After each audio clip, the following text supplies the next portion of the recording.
You've probably never heard of Caerlaverock Castle. We hadn't either. Well, turns out, it's Scotland's most unique castle. Can you guess why?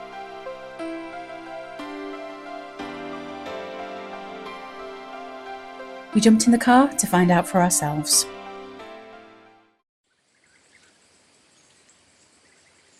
At first glance, it's fairly unassuming, modest as far as castles go. But as you get closer and cross the bridge, it starts to feel more imposing.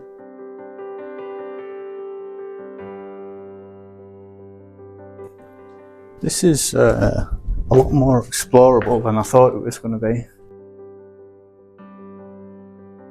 We were pleasantly surprised with how much we could explore. We'd been to some other sites locally and not been able to access them. Dane started telling me about the history of the castle, but as we'd never heard of this place before, I was a little bit suspicious about how he knew so much. So this corner was a chapel, and then you had a grand banquet hall here. And it all got knocked down because there was all Catholics. So they came in and destroyed the castle. Blue section of this back part of the castle, and then the chapel fell down. It seems someone had a history lesson while I was taking some photos. The towers would have been the private quarters for the lord and his immediate family. This, the grand banqueting hall, obviously to show off their wealth.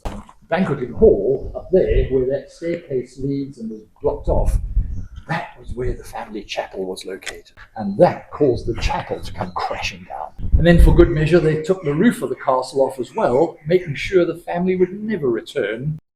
Mystery solved. We're on the first floor now. Lodgings. The lodgings. That's a really well intact fireplace, that, isn't it? Yeah. In fact, you can see all the way through up there. Wow. One of the main highlights was being able to climb one of the towers to the very top. It gave us a really great view. It's incredibly unique because of the way it was built. Originally, they built on land behind where this is, and then it sunk. All the foundations sunk into a swamp. Yeah, you can go and see the foundations, and then they built here instead. So they dug down, found bedrock. Bedrock was triangular shaped, and that dictated the shape of the castle. It's way easier coming down. That's all right, I think. I didn't bang my head once then, so I think I did all right. We then popped over to the exhibition building to learn a little bit more about the history of the castle. Dane wasted no time in getting dressed up for the occasion. It has also got walls. I think I can pull it off. No? Moving on. The exhibition is small, but does give you a thorough retelling of the castle's history. We're not going to go into that now because you can find out for yourself when you visit. So that's our visit to Caerlaverock Castle. Yeah, I'm glad that Tara's saying it and not me. Caerlaverock. I'd constantly get that wrong. Say it now. Caerlaverock. Is that right? Yeah. Caerlaverock. Yeah. But this is well worth the visit. It's a very nice castle. It's very interesting. It's very different. So we're speaking to a gent in there. It's the only triangle-shaped castle in the UK. It's in a very nice setting as well. Yeah, really lovely setting. There's a kids' playground here. There's picnic tables. There's toilets, a restaurant. We've got games set out as well.